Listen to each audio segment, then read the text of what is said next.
I'd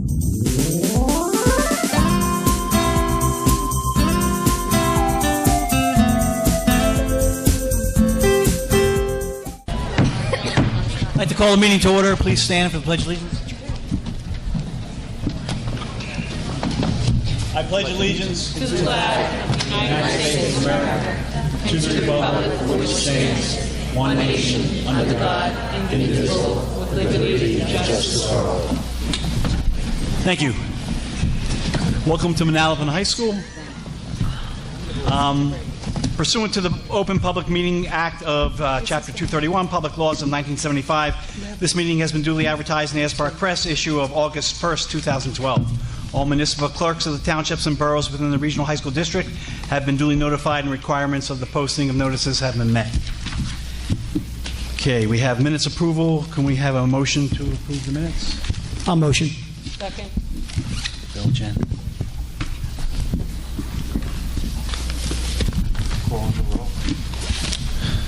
Yes. Mr. Bruno. Yes. Mrs. Canario. Yes. Mrs. Lavin. Yes. Mr. Lawson. Yes. Mr. Messinger. Yes. Mrs. Sotera. Yes. Mrs. Tomazic. Yes, except for November 12th. I abstain. Mr. Moses. Yes. Okay. Okay, communications are on file in the Board Secretary Office. Report, Superintendent's report. Okay, we have a number of items on the agenda this evening, largely because we're a little bit backed up as a residual of Hurricane Sandy. We were to have honored the Spooktacular Window Painting Award winners a while back and didn't get the opportunity to do so, but I just want to take a moment before I call the committee members up to do that, to once again express what a terrific community event that was. And for those of you who are unfamiliar, that's when students from our art classes go into Freehold Borough and are assigned, they have to take a design from start to finish and then put that painting on a window, and it's judged by an external committee. And it is a terrific representation of school community. So the local businesses support the kids doing that on their windows, and the downtown area, if you haven't seen it, just looks absolutely fantastic. And the committee members who put that together put an inordinate amount of time into making that happen. And unfortunately this year the Halloween parade was canceled in Freehold Borough. But the window painting did go off without a hitch, and it was another outstanding event. And those committee members worked their tails off to bring the school and the larger community together. So my thanks to them. And I'd like to call Lisa Tiedemann up to the microphone to recognize the winners.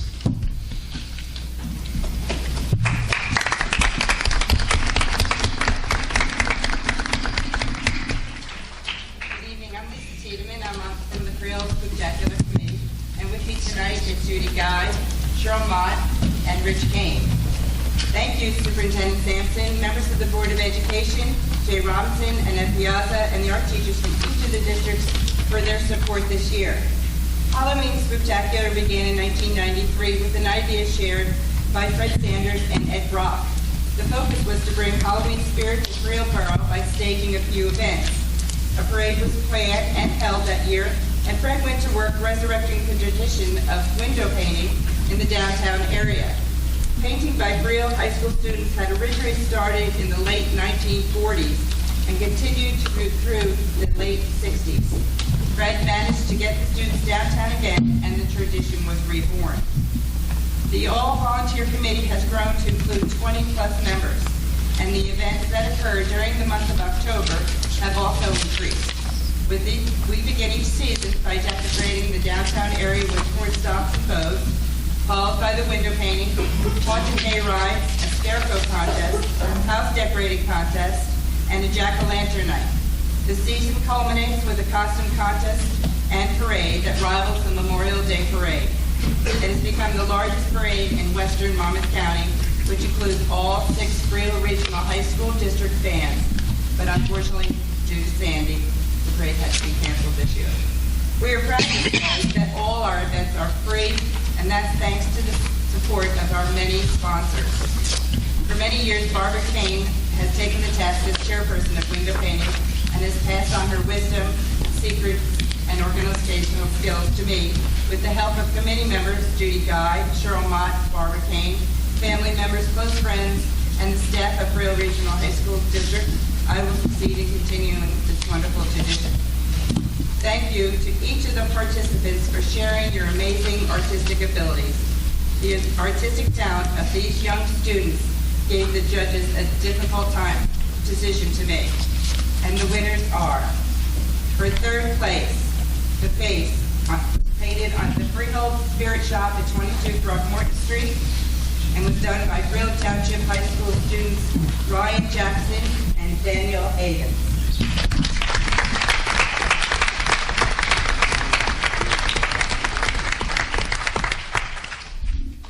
The second place winner was Frankenstein, painted on Elegant Creations at 10 West Main Street, done by Brill Township High School student Rachel Smith.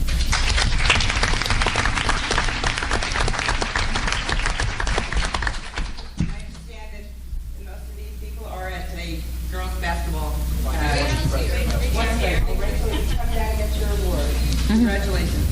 And our first place winner went to the Raven, painted on Padilla's Art Gallery at 12 Port Street, done by Brill Borough High School students Amber Balaam, Erica Sosa, and Kayla Johnson.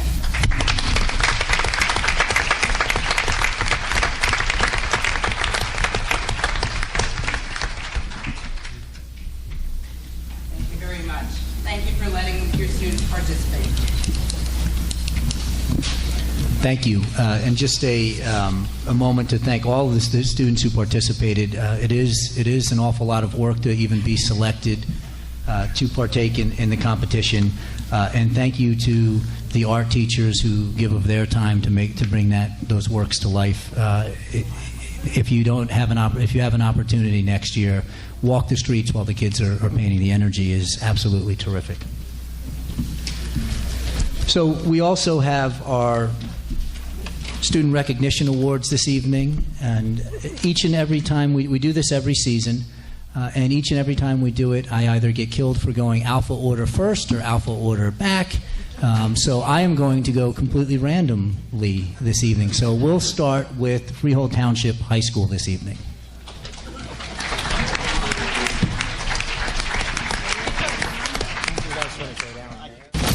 First, I want to congratulate all the students who are here this evening, and also for the parents for the support and the time that I know that you put in to get your athletes, pick them up from activities, and for all the students who are involved and everything. We couldn't do it without you, so we appreciate all the time that parents put in. First, I'd like to introduce Mr. McAvoy, who will introduce We're going to start off with one student first. I'm going to ask Dylan Tarkey, a junior at Freehold Township High School, to please come up. Dylan?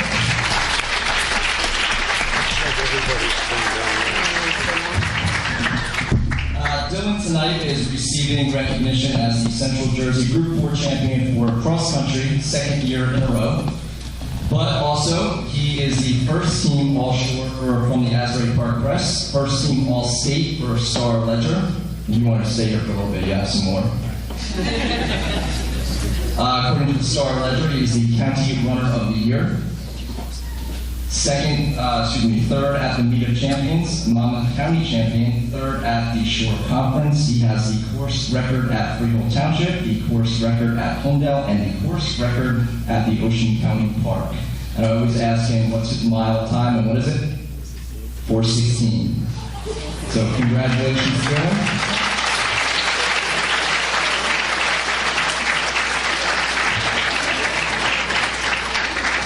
And we are very lucky that we have him one more year, too. All right, next we are here to recognize our field hockey team, who this year, round of applause for them.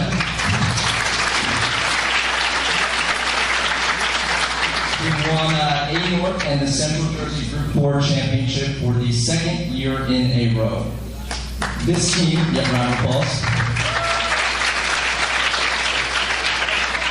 This team represents talent and the ability to face struggles and continue to win the Central Jersey Group 4 championship after a 2-week break due to Sandy and the snowstorm.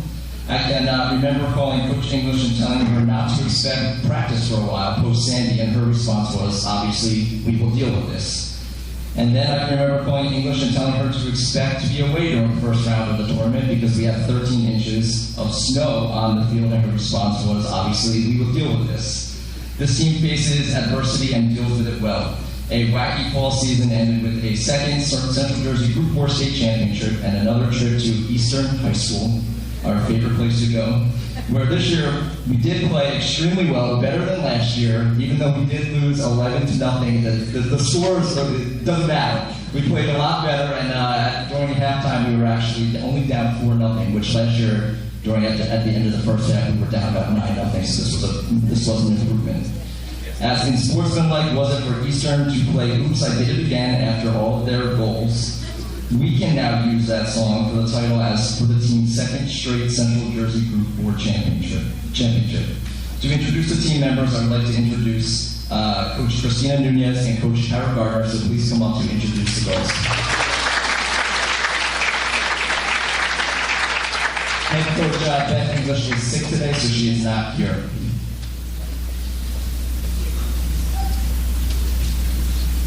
Sorry, I'm short. Before I introduce them, I would like to thank all the parents, the Township Field Hockey team. Without their support, we would not be able to accomplish what we had this year, including some of those accomplishments that Coach English wanted to say. So, of course, a North champs for the second year. Of course, Central Jersey Group 4 champs for the repeated year, second year. We would also like to say that Lori Brennan, along with that, had 14 shutouts.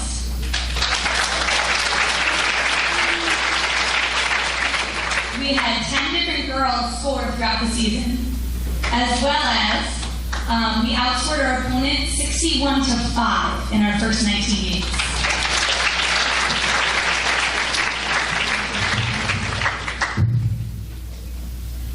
I'd like to come up our freshman, Sarah O'Malley.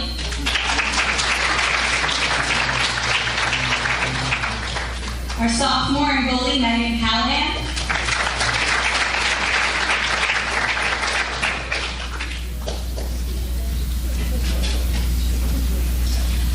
Our sophomore, Michaela Pack, who has under her belt 2 state championships.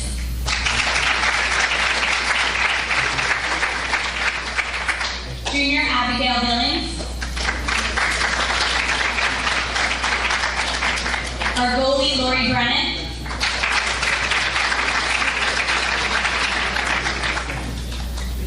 Nadine Bischoff.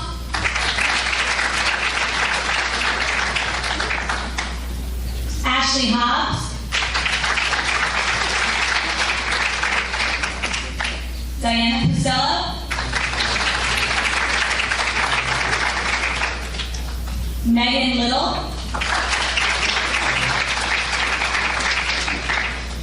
Rachel Lodi. Bree O'Donoghue. Lindsay Toby.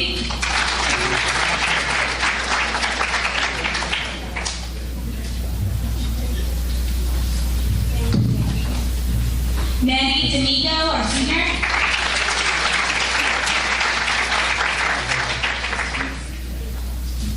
Heather DeGurcio.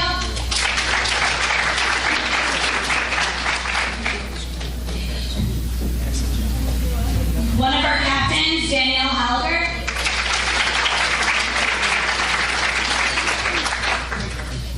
Another one of our captains, Rachel Swennerton.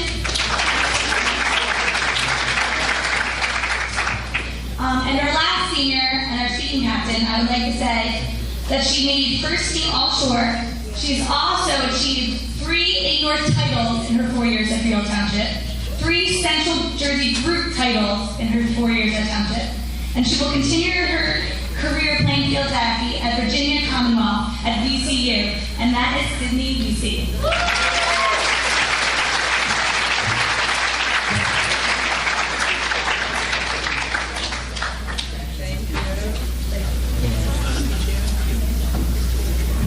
All right, thank you, and congrats to everyone else.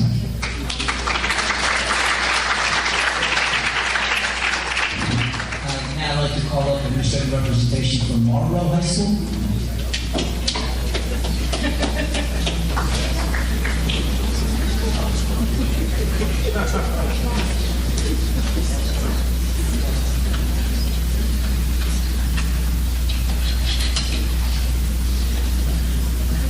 Good evening. Before I give the floor to Mr. Ryan, I'd also like to thank and congratulate all the athletes and student athletes here on your accomplishments this fall. It only comes with a lot of hard work and a lot of support from your parents. And once again, parents, thank you so much for all the support that you've given your children as well. Also, just this past week at Marlboro High School, we had a very special program, the Candlelight Vigil, at our school. And I would also like to thank the Board of Education members, Michael Messinger, Mr. Heshy Moses, and of course our superintendent, Mr. Chuck Sampson, for all the support they gave to Marlboro High School this past week at the Candlelight Vigil. At this time, I'd like to have Mr. Ryan.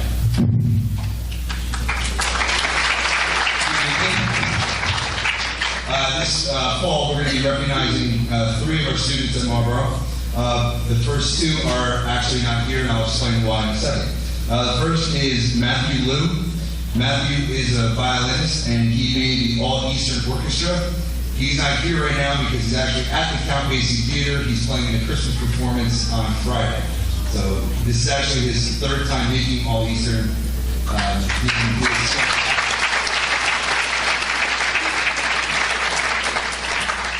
Our next is Jet Manzi.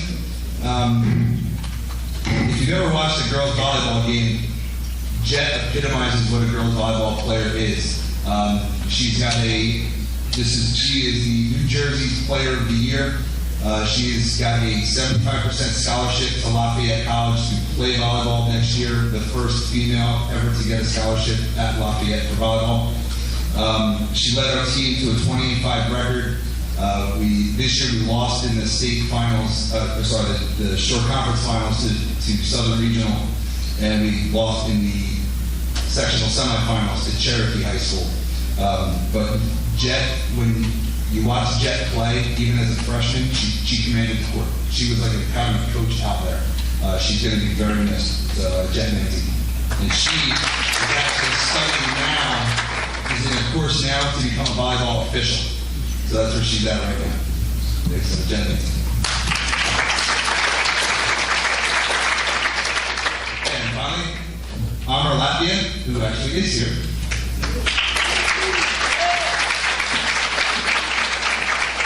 Amar is a junior at Marlboro High School, and he took first place nationally in the FBLA competition in accounting.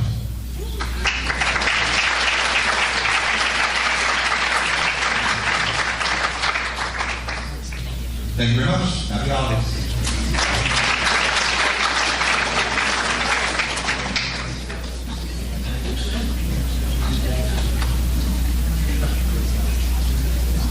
To now call up representatives from Colson High School.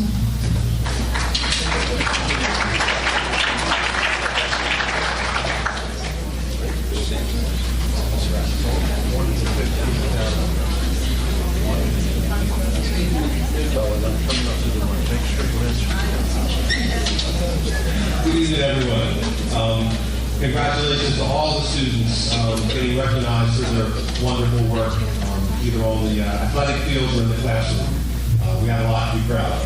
I'm going to get started with 2 award winners, or 2 students we recognized, and turn it over to my invaluable Sika. This is Jennifer.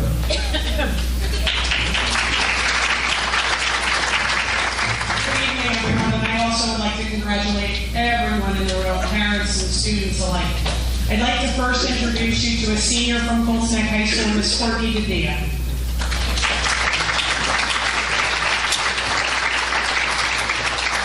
Courtney is a 4-year member of our gymnastics team, and the original reason for bringing her here this evening is because she is, for the 2nd year in a row, the Shore Conference balance beam champion.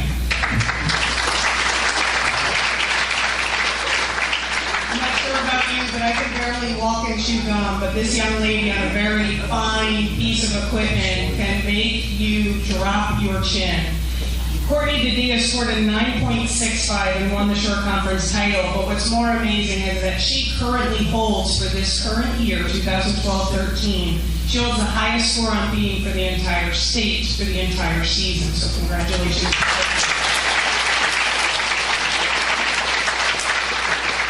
In addition, she tied for third overall, right, for all around, and she is competing at the national level. She qualified to be a part of their team. So thank you, Courtney, for being such an awesome student athlete.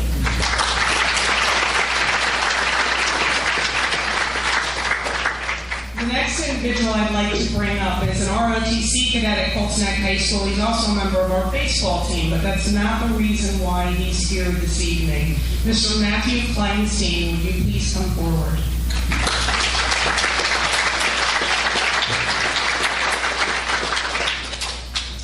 There's a slight story to go with Matthew, but I'm going to shorten it up for you. As a mother, I would hope that my paths cross Matthew's when such an incident might happen to my own children.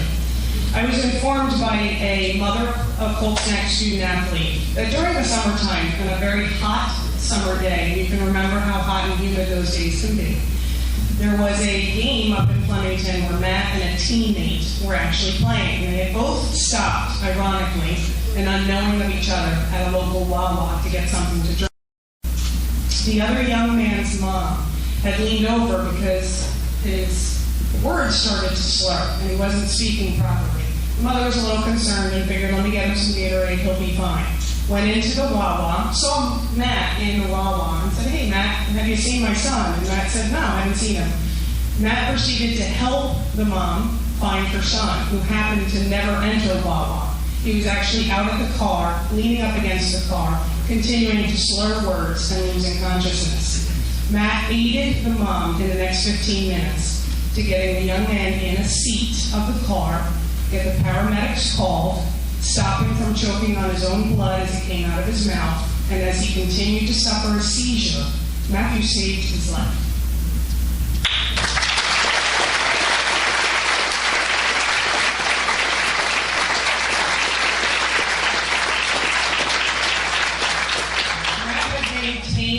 Calm and collective behavior. As you can tell, he's showing it right now.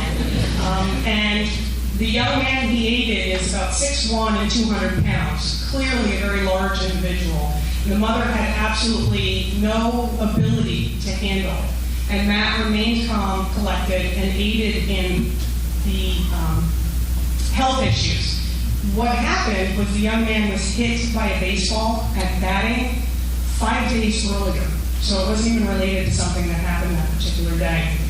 Matt actually went to the emergency room, met the mom and the young man at the emergency room to make sure that he was okay. So it is my pleasure to administer this district medal to Matt Kleinstein.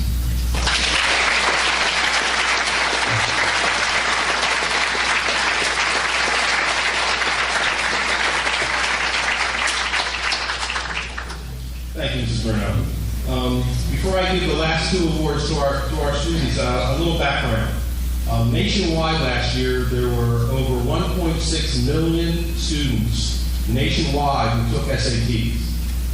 Of the 1.67 million students who took the SAT test last year, only 360 perfect scores were achieved.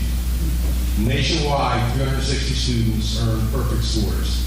That breaks down to roughly 1 out of over 4,600 chance of scoring the perfect score. That's the breakdown.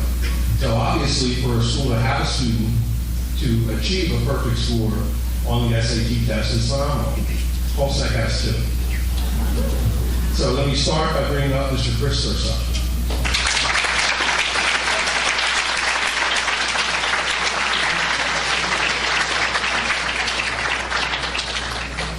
Chris is also very active throughout the school. He's president of our junior class, and he's not shy about applying that high intellect to any number of initiatives and ideas outside the box to help the school be a better place. So congratulations, Chris.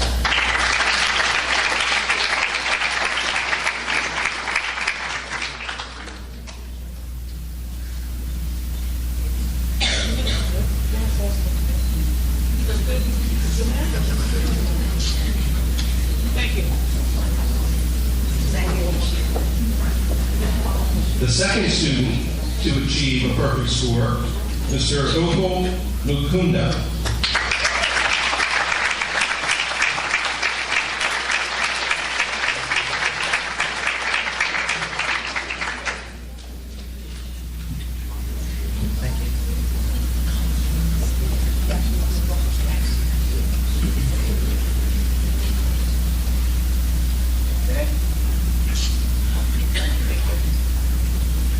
Now, Oko also scored perfect on his PSAT.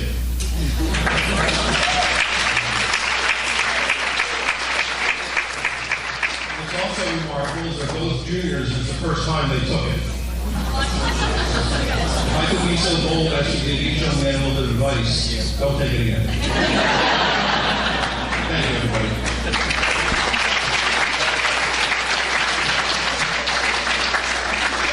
Before I call up the next, Chris, you also, you received the honor. You are my first student Twitter follower at Freehold Regional High School. True story. It's nice to see you today. Now I'd like to call up representatives from Howell High School.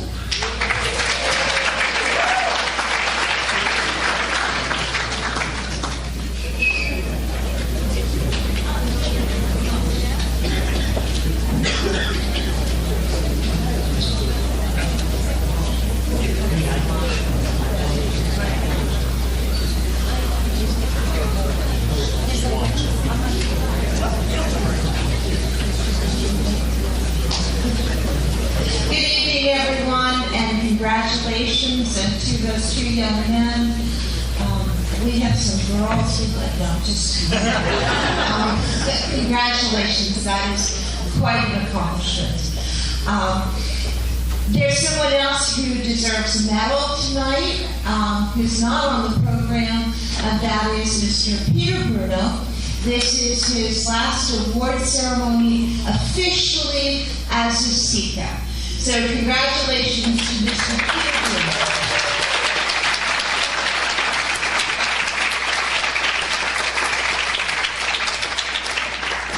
Like my partner said this morning, you have 28 school days left. I have 28 school days. I've never said like that before, but I have it down to weeks. Tonight we are very proud to introduce a nice mix of vocal and some athletes. The first athlete up is Bailey Bowes. She's a gymnast. I have watched Bailey perform. I met Bailey probably 8 years ago when she was.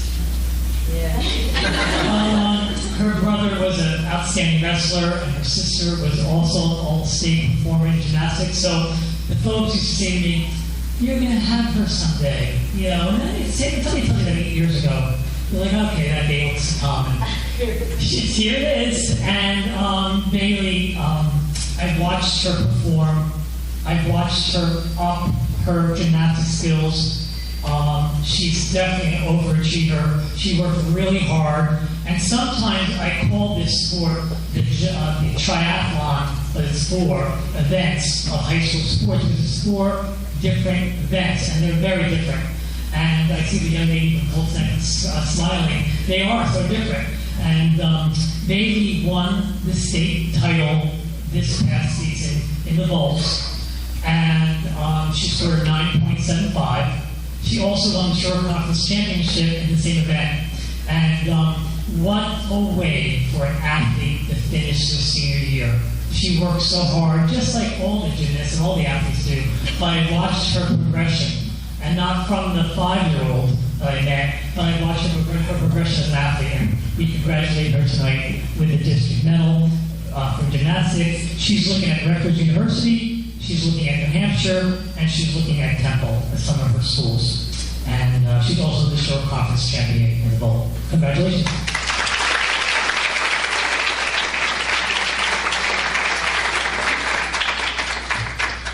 Mrs. Heyer could not be here tonight. She's out sick. Next up is one of our field hockey athletes, and Coach Connell is going to talk a little bit about.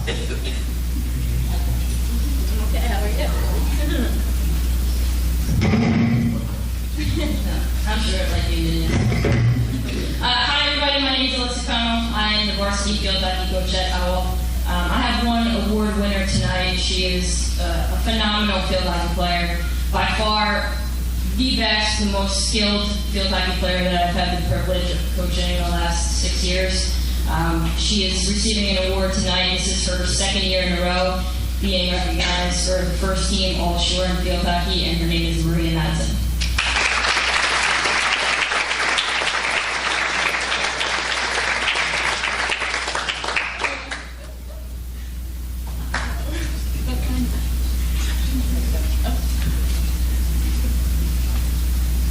She has made her college decision. She's going to Richmond to play field hockey, and she's also News 12 New Jersey Scholar Athlete of the Week. We are also honoring tonight our technology students and TSA, and Mrs. Roses is going to speak about their accomplishments.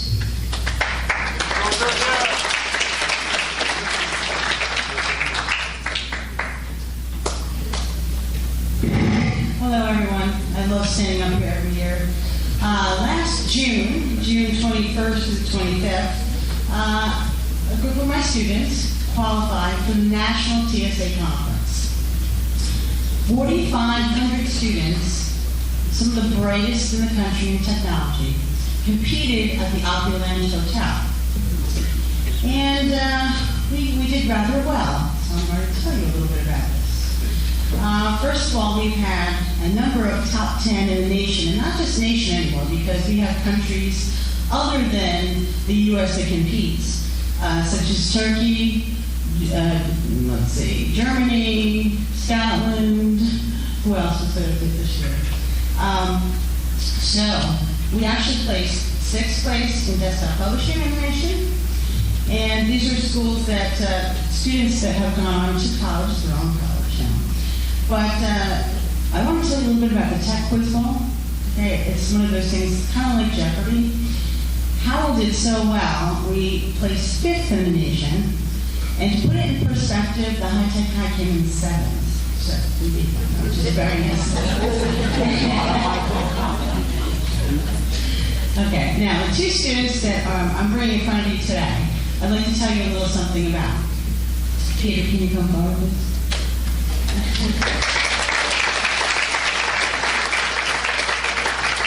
This is Peter Zielinski. Peter has been working with me since his freshman year. And he's probably been about the same height since freshman year. Of course, I'm like very short, so they'll lose. Well, Peter in his freshman year placed 7th place in the nation for photographic technology. And I don't know if you know how difficult this is, but this is a very, very difficult competition. This year, he placed 5th in the nation, so I'm very, very proud of him. He is actually one of probably the best photo student that I've had in 31 years. And that says a lot, because I've had a lot of students.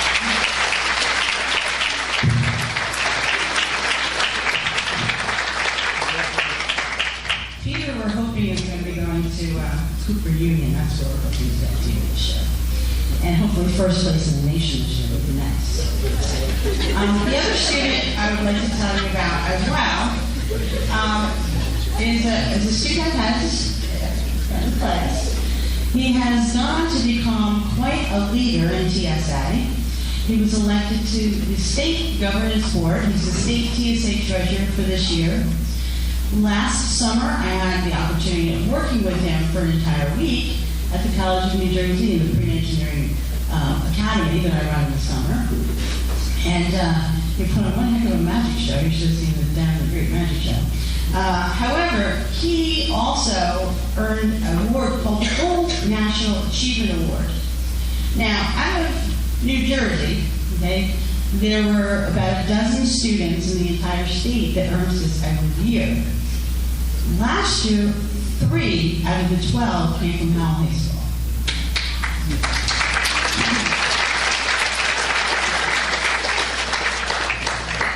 This award is given for school and community service, technological literacy, career and personal planning, and leadership. and Darren is quite the leader. He is the idea guy, okay?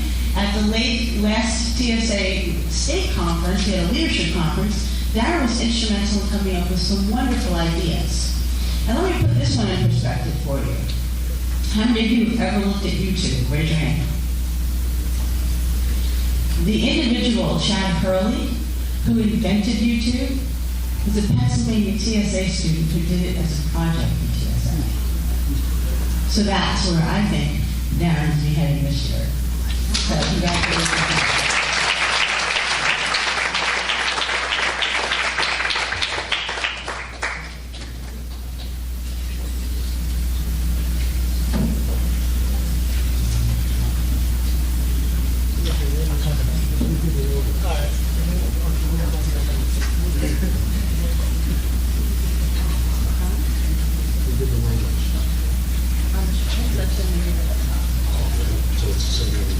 Yeah.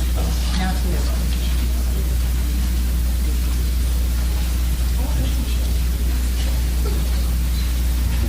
I'm blessed being at High School and having such a wonderful music department when I'm depressed. I go to music always, but there's always great music playing and singing, and even in the afternoon. So I can catch some great vocal performances, and I'm happy to introduce Regina McGowan, our vocal teacher.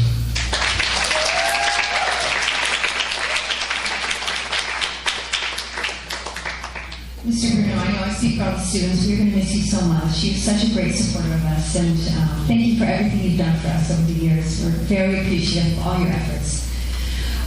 We had a terrific year in the vocal department here this year at Howell. I have a few things to announce. Last Friday night, we were invited to perform at Carnegie Hall, and we performed for a sold-out audience, about 3,000 people.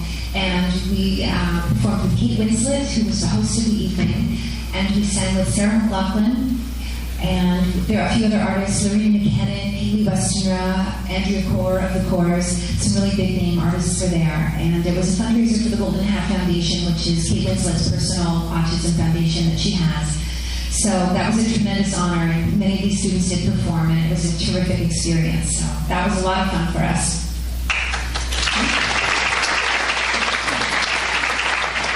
I also wanted to invite you to our chorus concert and band holiday concert is this Thursday night at 7 o'clock. And all the district, all the concerts are wonderful, and we have such terrific programs throughout. We have something very special at this concert, though.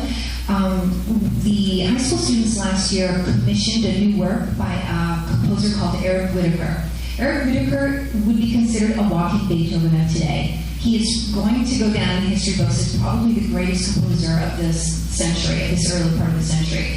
He's legendary already, and my high school students, I would say stalk him, because he's a tremendous force in the classical choral world. So we sold pancakes at Applebee's and did all kinds of fundraisers to raise this money to commission a new piece for him, and it will be dedicated to Howell High School. And we're doing the premiere of it. We're the first people to ever have this music. It's based on the book Goodnight Moon, the children's book. He got permission from the author to set it to music. So we'll be doing the premiere of this new work at a concert on Thursday night, which will be very exciting. So hopefully we can see you there, 7 o'clock. So now I'd like to take this opportunity to honor our all-state chorus students. The students they go audition for the New Jersey All-State Chorus, and there's a battery of tests that they have to pass. They have to go into one room and read a piece of music they've never seen. They go in a different room and sing scales. They go in a different room and sing a song with a recording. It's a very extensive process to try to determine who are the most accomplished and well-trained singers in our state. We did not break the record, but we did tie a 45-year-old Howell High School record of getting 18 students into the All-State Chorus this year. We broke that record 3 years ago, and we tied it again this year. So we're excited for that. These students are here, and we thought we would just briefly sing a 30-second excerpt of the piece that they auditioned with.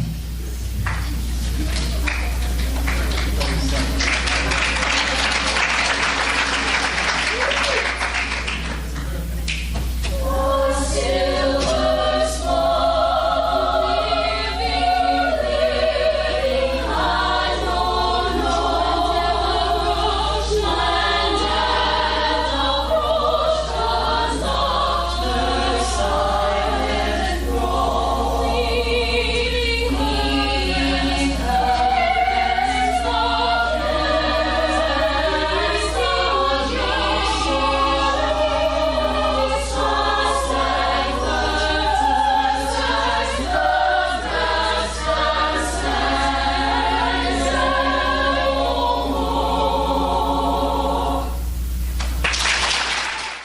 had 8 students from Howell invited, which is the highest in New Jersey, that were invited to audition.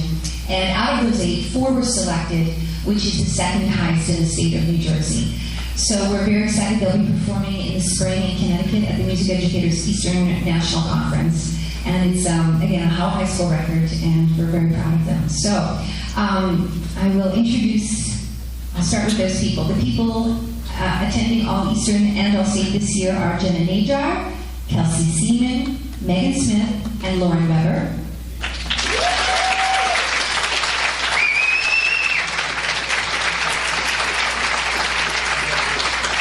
Also nominated were Nicolette Fino, Marissa Frigoletto, Ilana Klein, and Darren Rothman.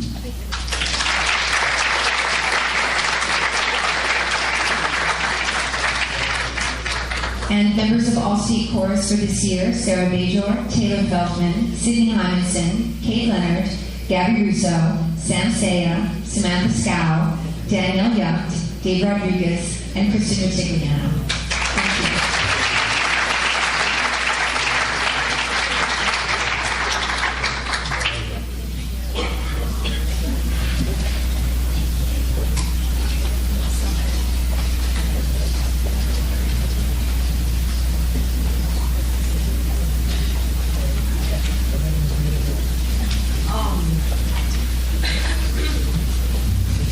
Representatives from Freehold High School.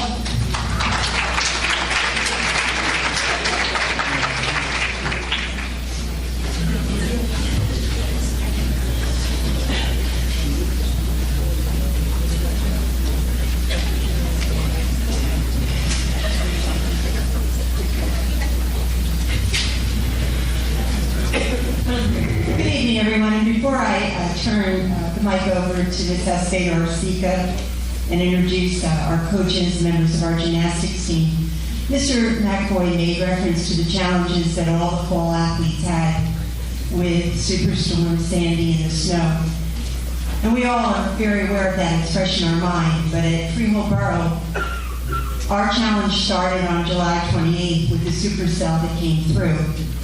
About 5 o'clock in the morning that Sunday, I live in Freehold Borough, so I was very aware of what had transpired in the community and the damage, significant damage to homes and streets. And I hadn't heard anything from the police department that the high school had been impacted until I got the call from Mr. Boyce, our business administrator, who said, if you can get over to this school, you might want to think about getting there. When you see something like that, when you walk in, and there's a hole in the ceiling, and the water's coming through, and you're in about 5 or 6 inches of water up to your ankles, and you look at the back girder on the wall, and you're pretty sure that the gymnastics team isn't going to see the inside of this gym this season. And you have to reach out and make that call to the coaches, who in turn are going to call the players.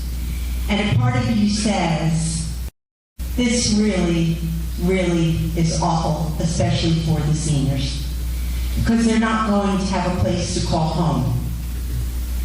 So, in typical regional fashion, everybody rallied. And tonight I really want to publicly thank people who helped us get back on our feet. Mr. Burns, Mr. LaGravinis, as members of the Buildings and Grounds. We had insurance adjusters flying in from Chicago Monday morning. Mr. Boyce met me there on early Monday morning. Mr. Sampson was right behind him.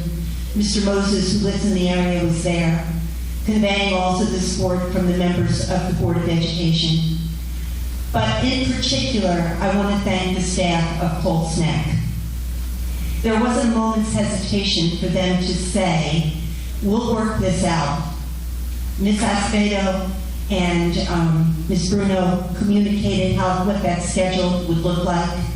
Mr. Land and I spoke about how this was going to impact on his gymnastics program. Our athletes had to communicate with the gymnasts from Colts Neck. It wasn't easy, but As Mr. McAvoy said, his coach said, "We'll make it happen." And that was exactly the attitude of the two coaches, Coach Puss, Coach Fuchs, and all the members of the girls' gymnastics team, as well as all the behind-the-scenes support. And I think it was important for all of you here tonight to recognize that this team that achieved so much had a tremendous challenge to deal with even before the season started. They never did get back into the gym. Their entire season was out of the school. Certainly in the land of Cougars welcomed us, but we were out of the school. So I wanted to share that with you tonight. Thank you.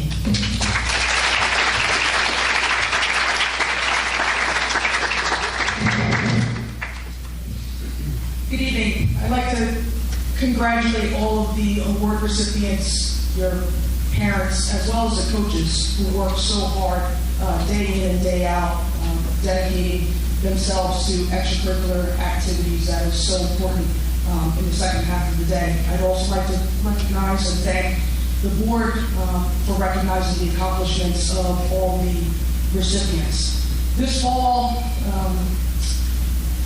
was an exceptional season at Freehold, like it's been the past couple of seasons.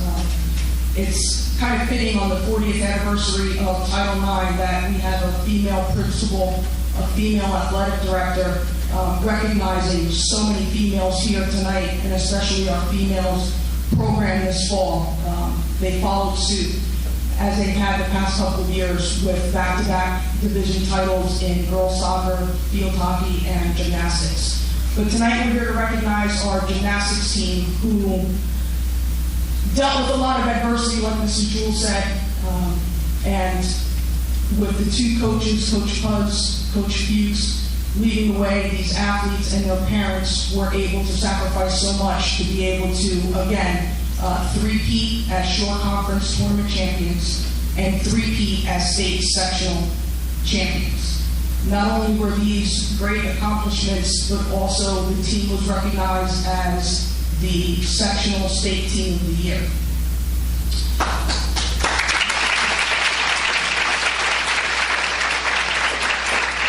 In the fourth season of coaching, Coach Katie Puzz was selected as the Asbury Park Press Coach of the Year, the NJSIA Gymnastics Coach of the Year, the New Jersey Scholastics Coach of the Year.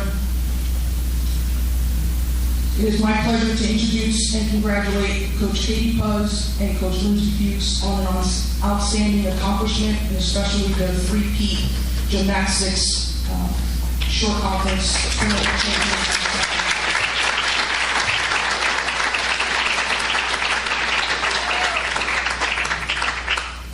Good evening, everyone. As we've already heard from Mrs. Jewell and Mrs. Escobedo, that this season was not that easy for us. Being displaced out of our gym, it was a little bit of a shock, but once I told the girls, we just moved forward, and I knew that we could move past it. And I do, again, want to say thank you so much to Colton High School for opening up their gym to us, because none of this would have been possible without them.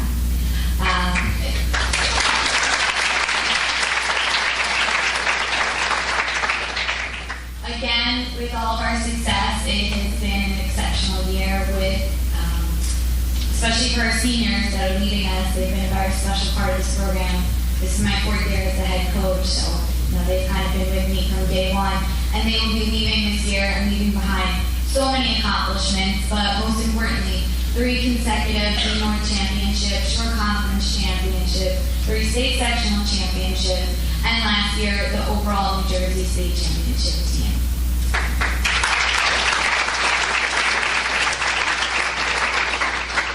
I'd like to also thank my assistant, Coach Fuchs. She's out this year, also part of the year with an injury, but she still supported us from home. And I'd like to bring up all the girls now individually. First up, senior captain Brittany Canarazzi. Freshman Hannah Grisinger. Freshman Kelsey Quinn. Junior Hannah Stokes. Freshman Katie Ciccaroni. Senior Julie Lee.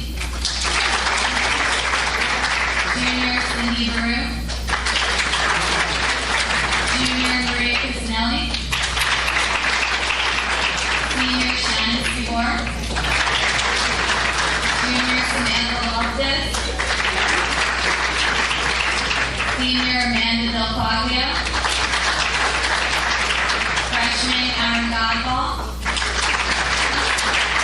And senior Alyssa Langer. At this time, like Ms. Acevedo mentioned, I did want to mention to the girls, they didn't find out until this morning actually, that they were, as a team, named the state sectional team of the year. And with that, we also have for the third year in a row, actually, making the first team All-Shore and first team All-State is junior Jenna Criselli.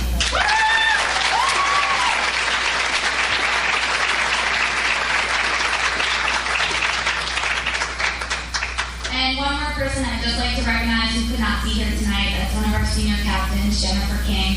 And I did just want to, kind of recognize, because this is the fourth year that Jen has made first team All-Shore and the third year in a row that Jen has made all-team All-State. She was also, for the second time, named Gymnast of the Year from the Asbury Park Press, and she was also the state sectional Gymnast of the Year from the Star Ledger.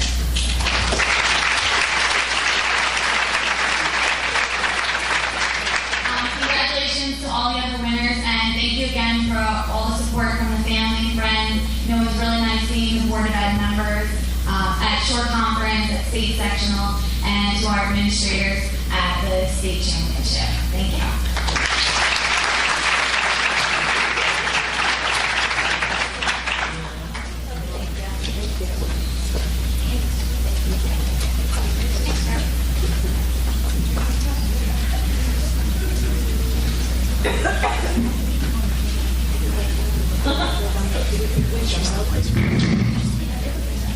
I'd like to call up representatives from Manhattan High School.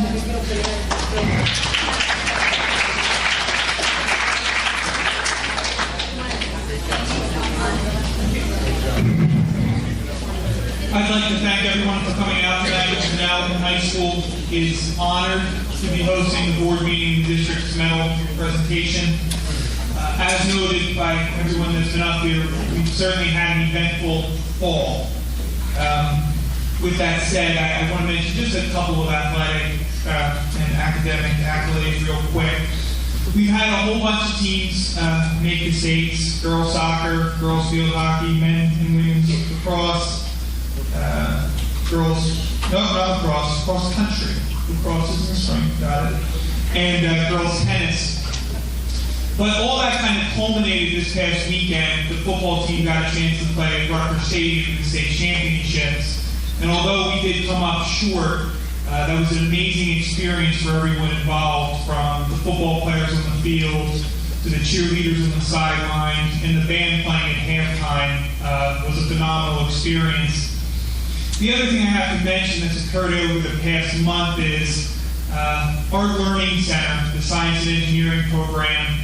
I had a faculty meeting with them back in October, and they said, we've got to get the word out there more. And I kind of said, I'm telling you, we're out there. People know about us.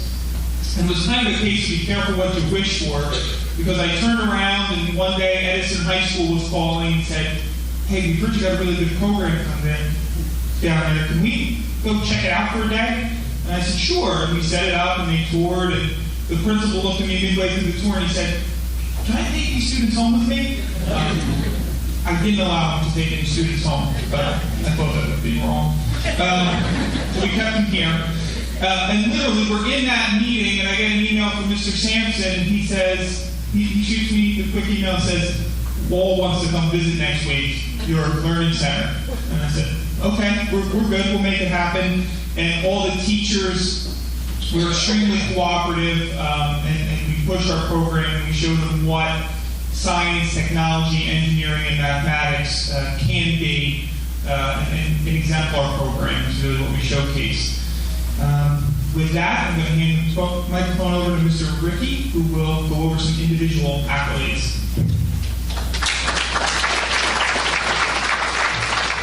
Good evening, everyone, and welcome once again to Manalapan High School. I'd like to start out tonight by introducing our first team offshore girls soccer player, Mary Grace. Are you here? There you go.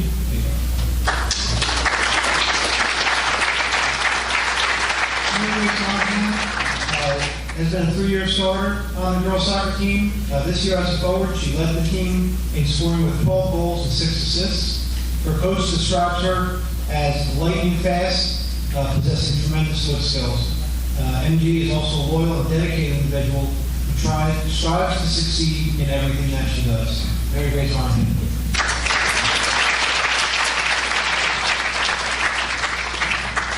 I'd like now to introduce Ms. Powers, who is a teacher in our science engineering program. She's going to talk a little bit about the awards that some of our students have achieved this fall.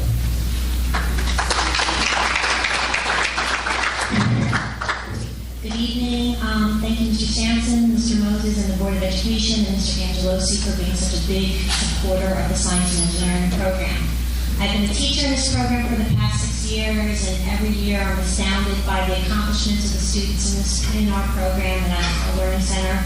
Just this past week, 2 of our seniors were accepted to Columbia University, and just goes on and on. So I do have a few students this evening that from our Learning Center that have received awards over the past summer and this past fall. Okay, so first I'd like to bring up Harrison Goldstein.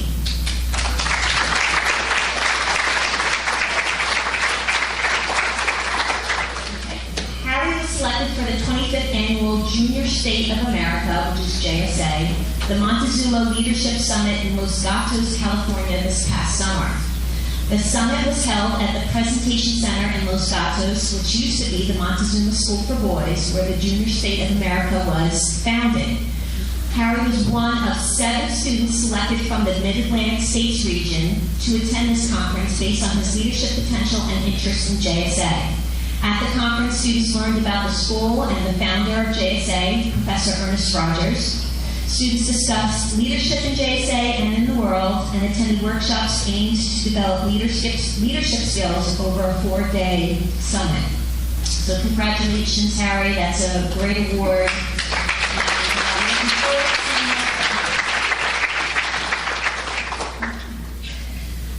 My second student is also a junior, Kenneth Liu. Kenneth, if you can come up here, please.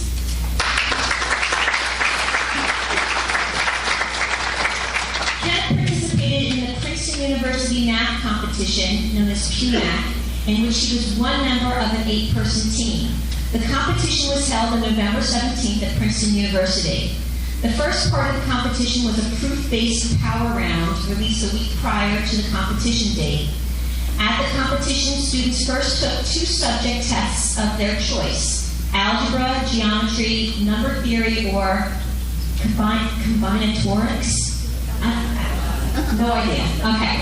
After the individual rounds, there was a team round. The judges then combined the scores on the power round, the individual tests, and the team round to find the team scores. Kent's team, which was named the Lehigh Valley Fire Team, earned first place. As a side note, I've been coming to the District Men of Ceremonies for the past year, and last year Kent was honored as #1 in chemistry for the Merck Scholarship. And he recently received a letter of recognition from Governor Christie commending him on his accomplishments. So people in S&E kind of call Kenneth the math genius, and proven by his first place win at Princeton this past fall. So congratulations.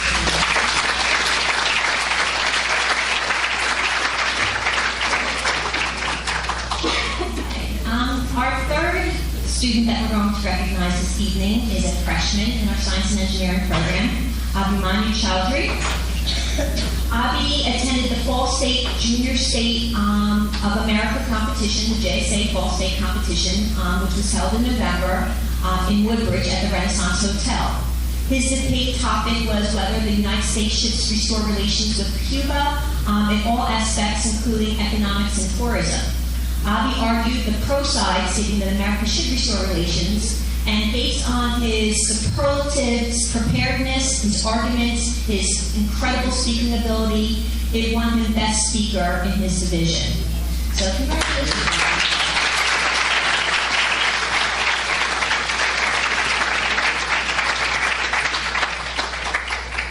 And last but not least, we have 6 seniors in the Science and Engineering program that have been recognized as National AP Scholars by the College Board. They are, and I'm sorry, I think only 2 of them are here this evening. It must have been that multivariable calc and AP Physics C exam today. I don't know. They are, and the 2 that are here, Jackson Lenz and Paul Costa.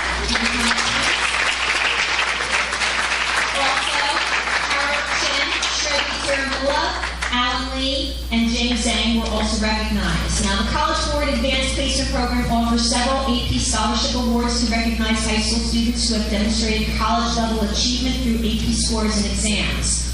Although there is no monetary award, in addition to receiving an award certificate, this achievement is acknowledged on any AP score report that is sent to colleges.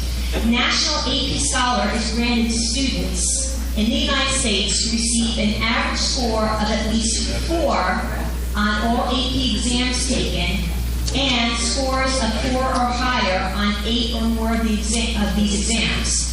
So over their high school career, these seniors have taken 8 or more AP exams and have earned a score 4 or higher. So we hope that we get a Siemens Award winner, which is 1 person from the state of New Jersey, 1 boy, since they're all male, that'll receive the Siemens Award from the College Board, recognizing their achievement in AP exams and high scoring. So thank you very much, and congratulations to all the award winners, and happy holidays.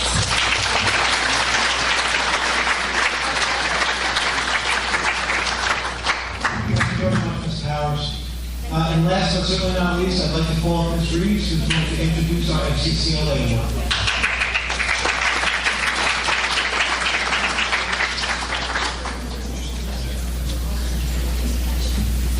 Good evening, everyone.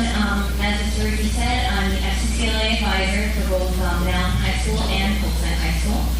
And in FCCLA, students compete in various food, fashion, and business events. As part of my recruitment in the fall, I have to encourage freshmen to be able to jump into competition feet first and put their fears aside. As our fall competition neared, I had many fantastic freshmen who were up for the challenge. And at the first event, many students from Manalapan and Coltsnet made our district proud. One of my Manalapan freshmen competed in an event called Passion for Fashion, where entrants have to design and sew an outfit for an American Girl doll. This young lady at FCCLA, star in the making, won first place in her very first competitive event, but I don't think it will be last in her FCCLA career. So I'd like to present an award to Anna Bacaro.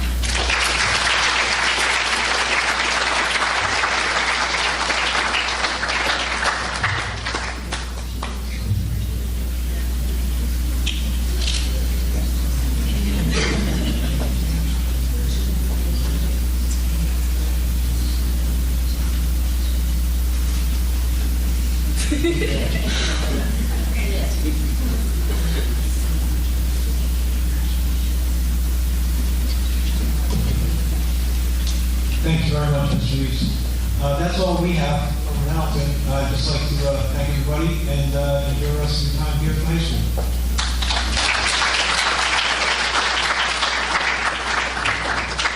We're going to take a 2-minute break and come back. We have a audit presentation as well as the state assessment presentation.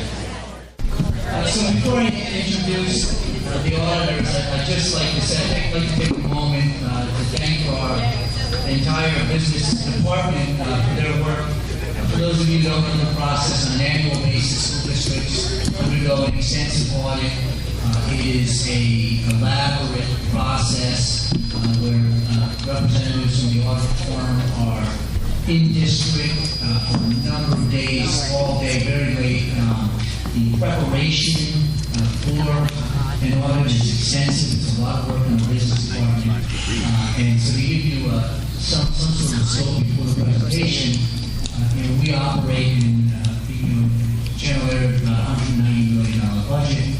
It's a very large operation for the school system.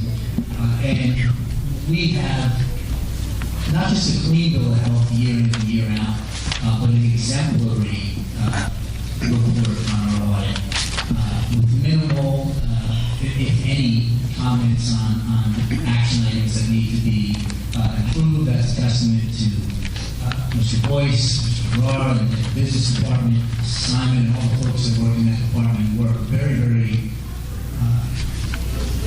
diligently to make sure that we accomplish that. And folks don't always understand how many work hours go into central administration to make that happen. So I'd like to just publicly thank them. And I'd like to call up Bob and John Swisher from Lee Clooney and Company to present the audit report. Very good, thank you. Just to echo Mr. Sampson's comments on the finance office, we audit approximately 30 school districts, and in 29 other school districts, we go in and we take our representative, we actually prepare the comprehensive annual financial report. Freehold is the only district where the district actually prepares the report themselves. Those in the business, the IBMs of the world, they prepare their own financial statements, the audit, and you give it to the auditor's audit. Freehold Regional is the only district that we do, and one of the few around the state that actually prepares their own financial statements. That means that the financial staff has the ability to do that, and that's very rare in these days. To follow a little more on what Chuck said, as far as the recommendation, each year we come in and we're given a manual by the state of New Jersey that's about 3 to 6 with all the compliance items that the district has to comply with.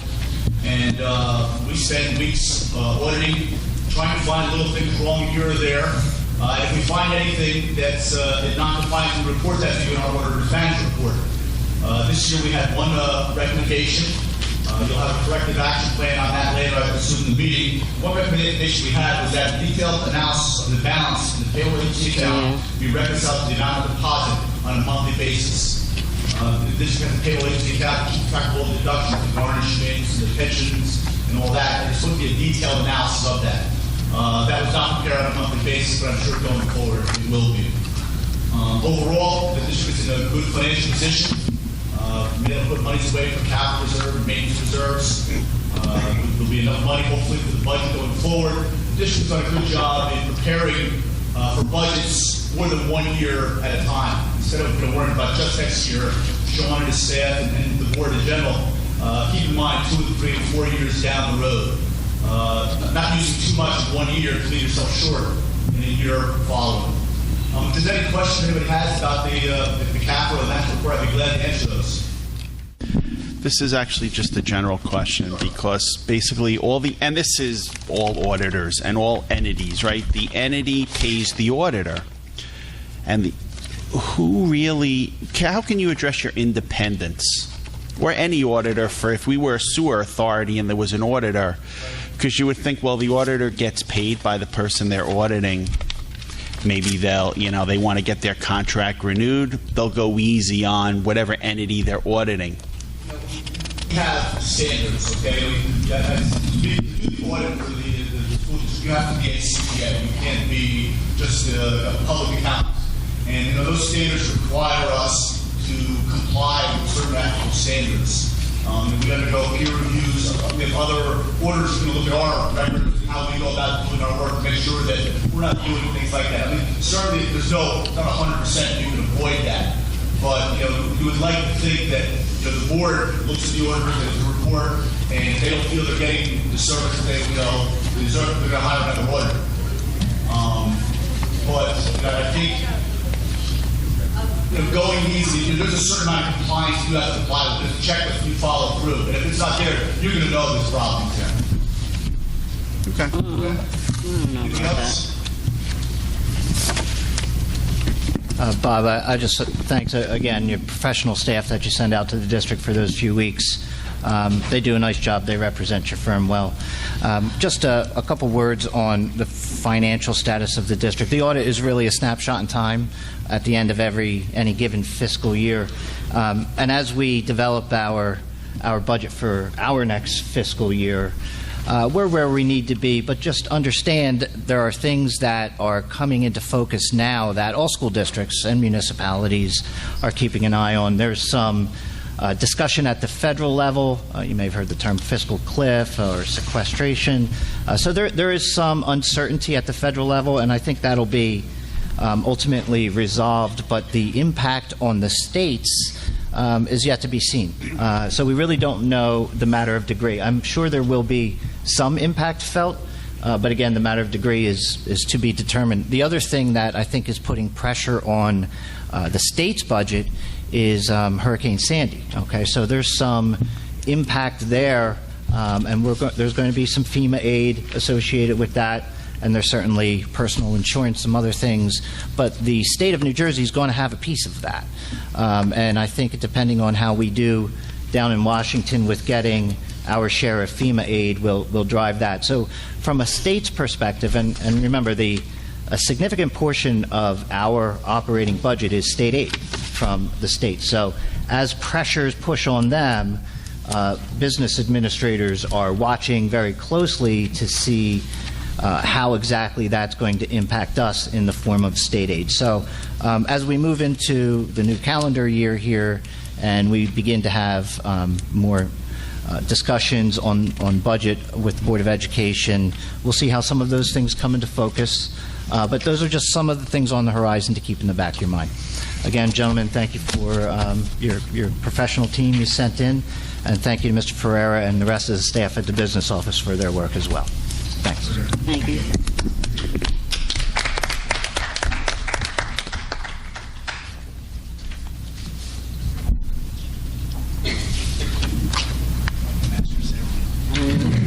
Okay, next we have our annual assessment report, just a few caveats now and that. Dr. Hayes will go into some more elaborate detail, but the state of New Jersey has historically categorized schools by different factor groups based on wealth, going from A through J, A being the poorest communities in state, J being the wealthiest. And then state test scores are grouped by district factor group, and districts are pulled into that district factor group. Beginning next year, the state will categorize and quote-unquote rank school systems in a fundamentally different way, really based upon the demographics within each school building. So we may have schools within the Freehold Regional High School District that are grouped in very different categories with other schools, school to school. And we'll speak to that a bit in the presentation. But it's a different framework, and it's something that we are actively targeting the areas that will be part of the school district. What you'll see from our state assessment report from last year is that by any barometer, we're doing very, very well here at Freehold Regional High School, whether it's compared to the district factor group, which we exceed, state average, which we exceed. It's a very positive story. So I'll turn it over to Dr. Hayes. Thank you.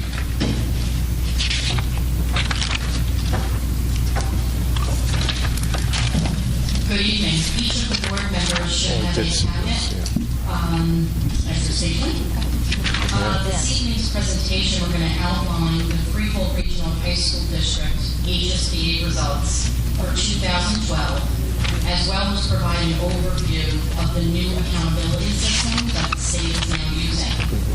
Under the Bush administration, all of you are very familiar with NCLB, No Child Left Behind. That was districts were required to have 100% proficiency, 100% passing rate by the year 2014. Under President Obama and his administration, the states were able to apply for, under ESEA, which is the Elementary Secondary Education Act, a flexibility waiver. And that now gives districts a 6-year time span in order to achieve progress targets. What we need to do is to close the achievement gap for the partially proficient students by 50% over a 6-year time frame. And we'll go through how all of those calculations are derived.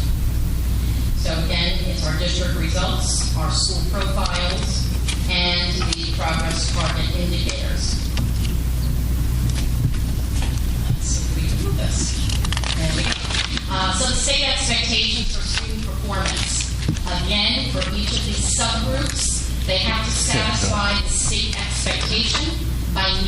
or exceeding the state proficiency rate of 90%. And that's for the total student population as well as the subgroups. This 6-year time span goes out to the 2016-17 school year. Those last 2 years, 15-16 and 16-17, we need to attain a 95% proficiency rate. Also, we can meet or exceed the state-determined individual progress targets for each school's subgroup. When we talk about subgroups,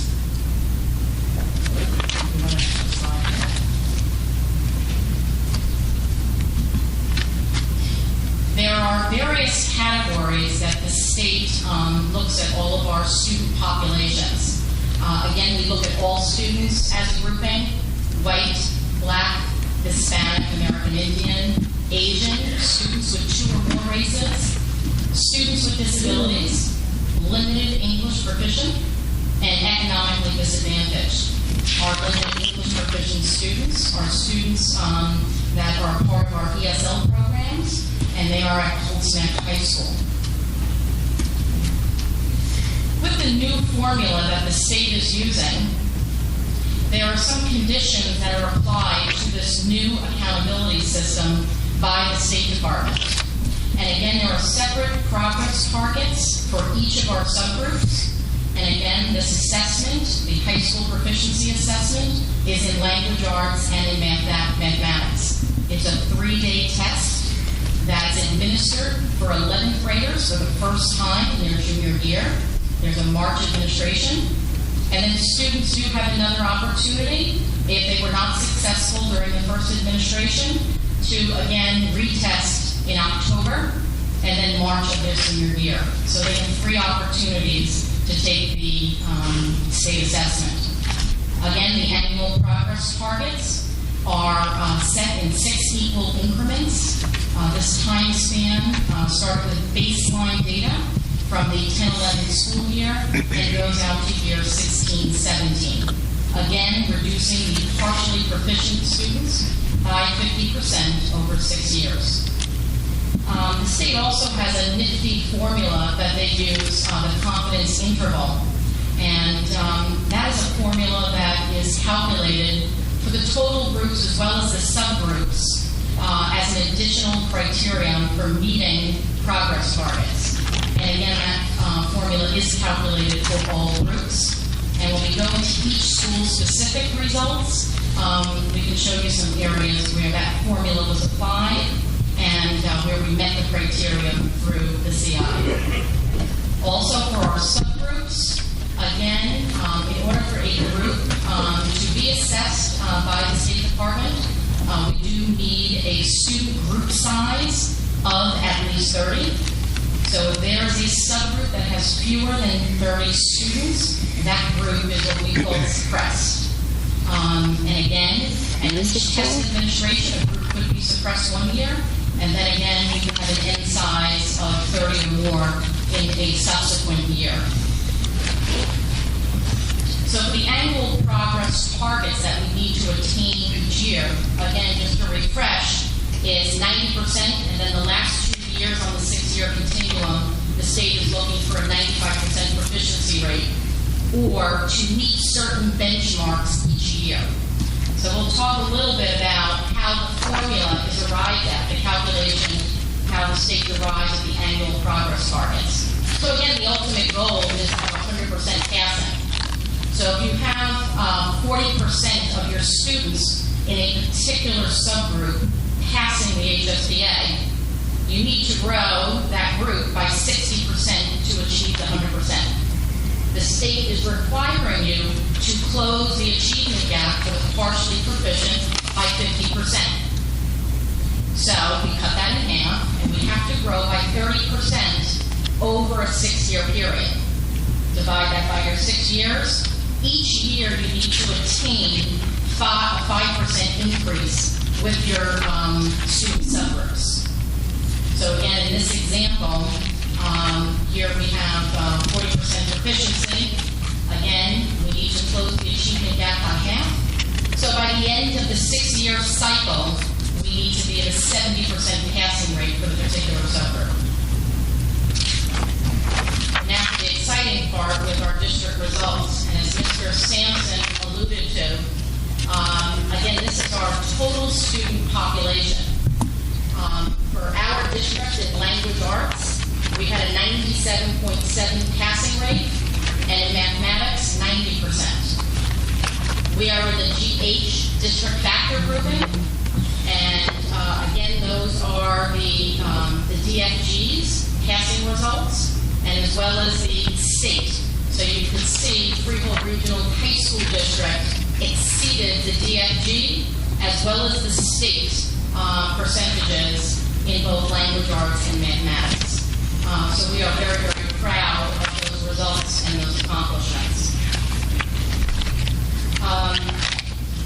Again, looking at our data, again, it's a test administration, a 3-day test administration, mathematics, language arts literacy, over a 2-day period. So it's a 3-day test administration. The baseline data was derived out from the 10-11 school year, which was in March of 2010, first test administration. We're going to now get into each school's results, and we'll look at some scenarios as we go through the data. We'll start first with Holtz Neck High School with language arts literacy. Mr. Rose, I do have a laser pointer. I don't want to get you there. That's scary. Just so we can help guide you. Chuck is worried about that at the football game. When we look up here, again, all of the subgroups that we identified from one of our last slides are all identified. If there's a group that has a dash through it, okay, that is a group that's suppressed. There were fewer than 30 students in that group, so there's those scores or that small pool of students is not identified. Again, looking at this, the baseline was from the 10-11 school year. So the first test administration was March of 2010. So we're looking at here, we have all students, white, Hispanic, students with disabilities, and then economically disadvantaged. So the state looked at the benchmark. Again, for those groups that didn't attain the 90%, we then have a percent increment, and that little formula that we went over for you, that they need to grow each year over the 6-year time period. The 11-12, these students here are the targets going straight down, what we need to achieve. And then 11-12, going through this column, are the students that graduated in June of 2012. So their first test administration was in March of 2011. And again, the data still continues to be banked, so it was March, October, and then the final March of their senior year. So you see, looking through these results, Holtz Neck High School did a fabulous job in exceeding the targets that were set forth. And again, right here, the group was suppressed. So if a group is suppressed, over the years, we need to continue on that continuum of achieving the progress. So just because we skipped a year, we've got to do a double jump that following year if the group comes back onto the radar. This year, again, is the target for 12-13. This would outline students that are going to be graduating in June of 2013. They have already engaged in their October administration, but these results up here that you see March of 2012 is after one test administration. So we still have to add into that equation the October test and then the March test in their senior year. So right here, this was March 2012, their first test administration. And again, first time out of the box, 94.1, we exceeded the 90%. 97.9 exceeded the 90%. 65.8, that's our first time out of the box. So that's an area that the school will be concentrating on. Here, Asian exceeded the 90%. Students with disabilities in language arts is an area that we will concentrate on. as well as economically disadvantaged. And again, this is just the first test administration. We have two other opportunities.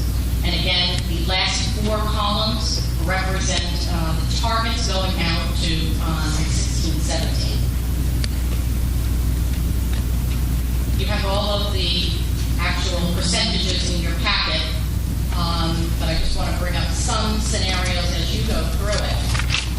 You'll see here again the baseline, which was derived from the 10-11 year. Again, if it was under 90%, we had to achieve, they applied that formula, so we had an increment growth each year, and it's equal growth over the 6 years that we need to attain. Again, the target for 11-12, and the data from the graduates of 2012 when they took their first administration in March of 11, in October, and then again in their senior year. This year you see 84.3 with a star. We met the goal according to the state standards. That's where they applied the confidence interval formula. So with anything you see with the star, we did meet the district's goal. Again, as you go through, you look at each year, and this is where we need to grow. These targets we need to attain. Right now, first time out of the box, 60.5, we've already met the target. Our next school, Freehold High School in Language Arts. Here, again, going through fabulous scores in language arts, exceeding here the target of 90%. You see here with the star, we met the goal. Again, that was the application of the confidence interval. And where we have an area with 2 stars, students with disabilities in language arts literacy is an area of focus and concentration for Freehold High School, so that we can get to our target of 89%. And again, the success here is after the first test administration in March, we're already at 87.2. So we've got some good stuff going on there.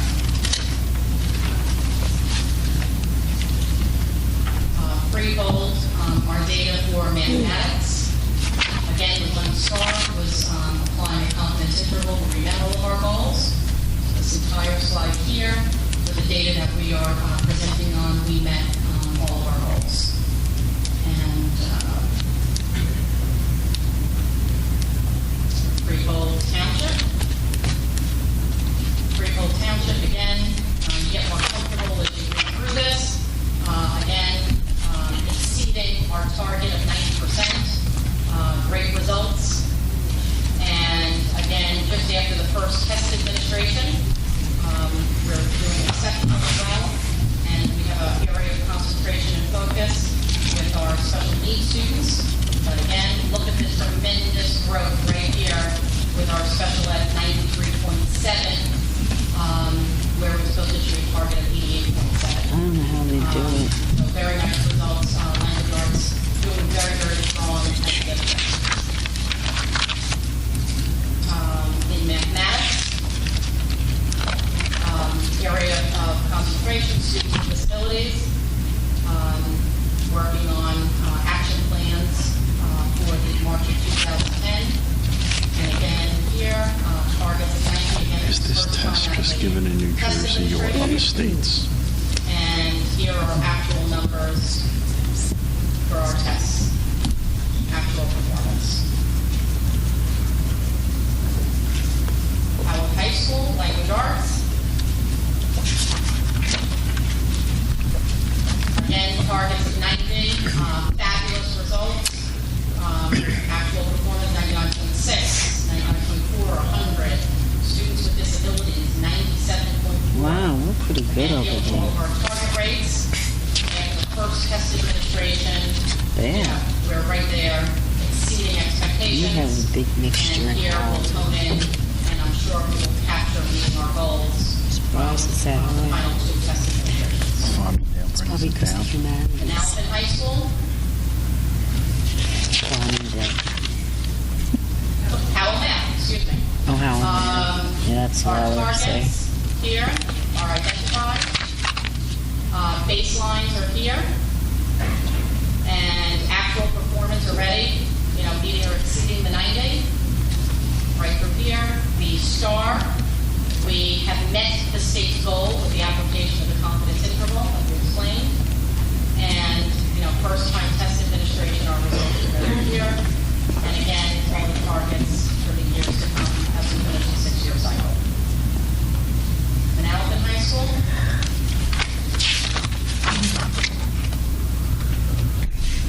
Again, our baseline data in the first column, our targets, and here are actual performance. Again, targets identified, and this column here, after the first testing prescription. So students with disabilities, very strong. Very nice. Now for high school mathematics. Again, targets noted here. For the actual 11-12, we have hit our 90%, 96.3, 97.4, and have met the goal of the confidence interval. And then we are ready, plans are at work for the class of 2013. Students with disabilities, 66.7. Again, action plans in place to address and get us to meet our target. Marlboro.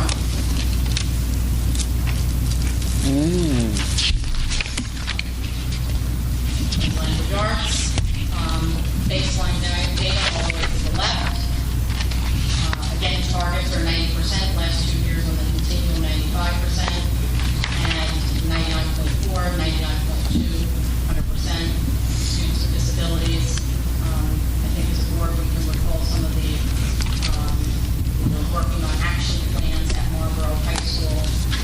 Not math, but language arts, we have 93.5. Again, our targets, first time through our test administration, we have exceeded the targets.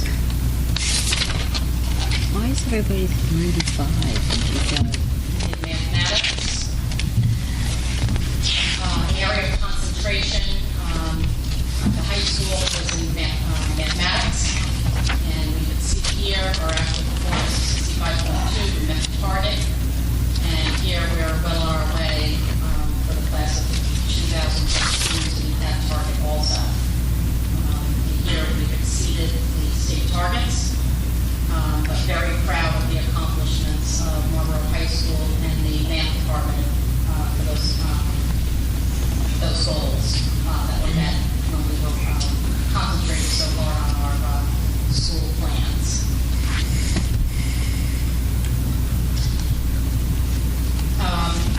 Each of our administrators, assistant principals, our supervisors, our principals, teams in our buildings to develop and work on strategies to maintain and improve academic achievement.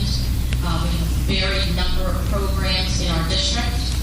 Mr. Sampson actually facilitated a meeting with our assistant principals to closely review all of our district data and assistant principals reported out on all of their tiered interventions and plans within their buildings, their after-school activities to work and support some of our struggling students. As we go through this, we are very, very pleased with the performance in our schools. We really feel like we're on the right track. We're actually down to handfuls of students that we are working with, going through their individual school reports and targeting their assistance so that they can meet the high school proficiency assessment with success. To prepare our students, we're getting ready and gearing up for the March administration. Our dates are identified here. It's a 3-day test administration. We have mathematics and the 2 days of language arts. And again, our building administrators are actively working to assist any of our students who were struggling with the March assessment and were not proficient. And we are truly proud of our accomplishments and know during the October and the March administration, we're going to meet and exceed those results. I don't know if the board has any questions. It's a lot of numbers here, a lot of data. Yes. If you can go back to the Nalcon High School, I do work on that.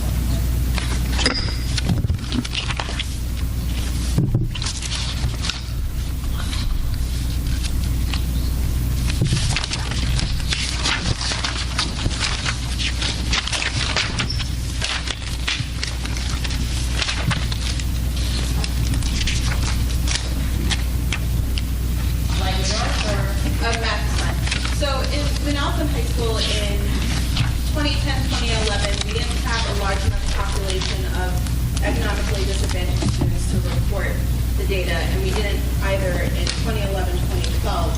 What we do this year, is there a reason why they don't allow us to choose the goal of producing partially proficiency by 50% over a span of 6 or 4 years, but rather hold us up to the 90% standard?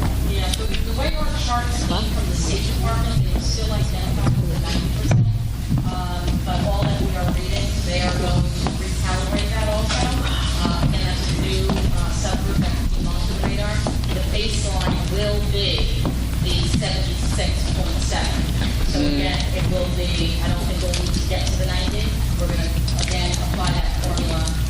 We may not be dividing by 6 because we're further along in the continuum, but we haven't really gotten direct clarification from the state. This is the way the state reports came in. But all that we're reading, that 76.7 would be the baseline, and then we would grow from there.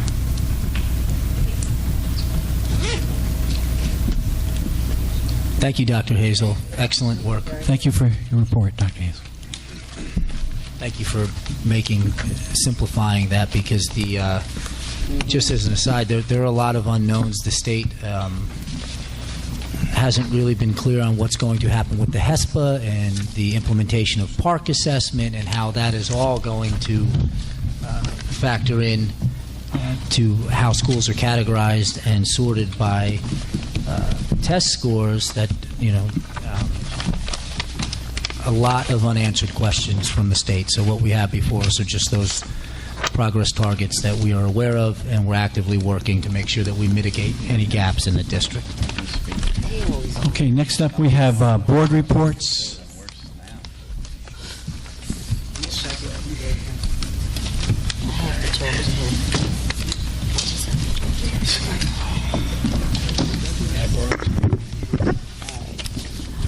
I'll be brief, Mr. Sampson, Mr. Moses. The Policy Committee met tonight, and we have some progress taking place. We have our Guidance Advisory Panel in place, and they will be recommending to us any outgrowth from their committee. We also have a Magnet Program Advisory Board that's also underway. They will also be reporting to us once they're completed with their meetings. District Crisis Committee has met at least twice. They're updating the manual, and that information will also be forwarded to us. And we are presently engaged in policy review with regards to a district app, as well as Facebook, utilizing Facebook for the Freehill Regional District. And as soon as that information is finalized, we will forward it to the board. Thank you, Mr. Bruno. Next up, we have Finance Committee. Okay. We actually met last Thursday, and there were only 2 items on the agenda. The first one was that the auditor gave us the comprehensive annual financial report, which you have, and then the auditor's management report, and we just basically had a longer version of the presentation that you just heard from the auditor. The only other issue we talked about was with respect to the potential of doing solar panels.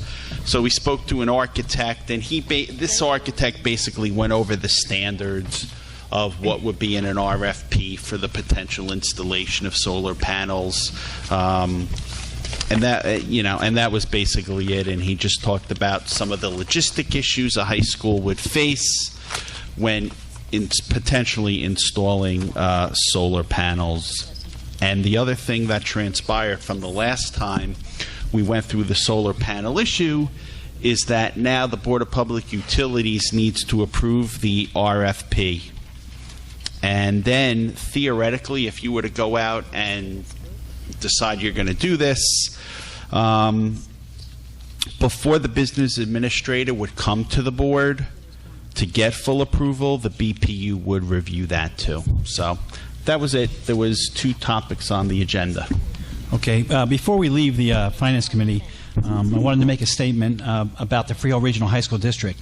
And I didn't know if it came across the right way, so I want to make sure that it's in very simple, easy to understand language. Our district had no findings against it in our financial report, which means there was no improprieties, no problems whatsoever. And this report is under a strict protocol followed by the auditors and monitored by the State Controller's Office. And I just want to say, not for myself, but I'm sure I'm speaking for the entire board, what a great job Sean Boyce does. I mean, he does. I mean, the auditors compliment him about how hard he works and how all the reports are. You know, they hardly have to really do anything when they come to our district to find information. And so I think we are really lucky to have Sean in our district. We are.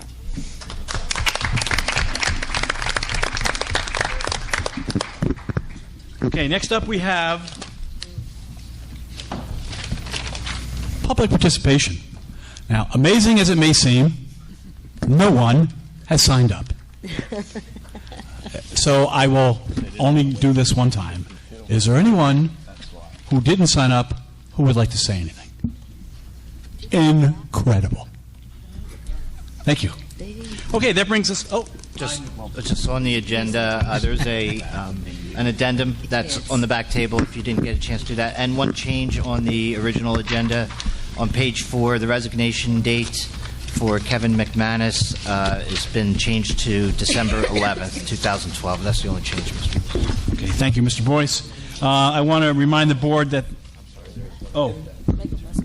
Yes. And there'll be one other addendum after the vote, separate. Or would you like to do it? Have me read it now, Mr. Moses. Yes, let's take care of this. Okay. It would be under L2. Resolved by the board upon recommendation of the superintendent to adopt the board committee's recommendation as reported and discussed in executive session for student number 1420513.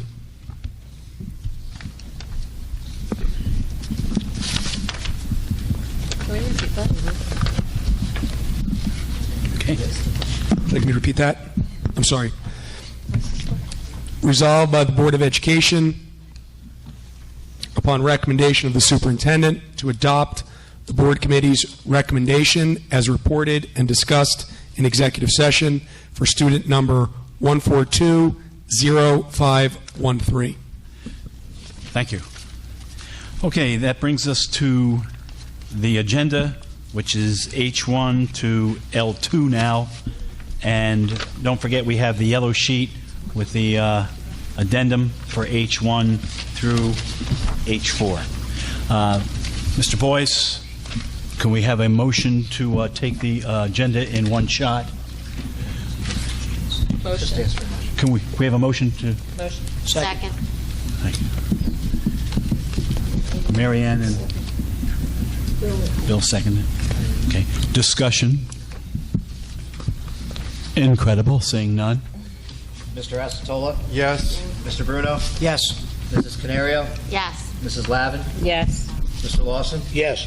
Mr. Messinger? Yes. Mrs. Sutera? Yes. Mr. Mazik? Yes. Mr. Moses? Yes.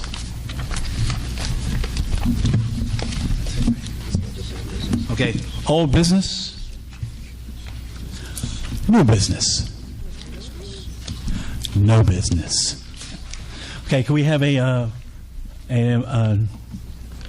motion to adjourn the meeting? Mary Ann, please. Motion. Thank you. Jan, second. All those in favor? I'd like to wish everyone a happy holiday. Thank you for coming. Same to you. Happy holidays.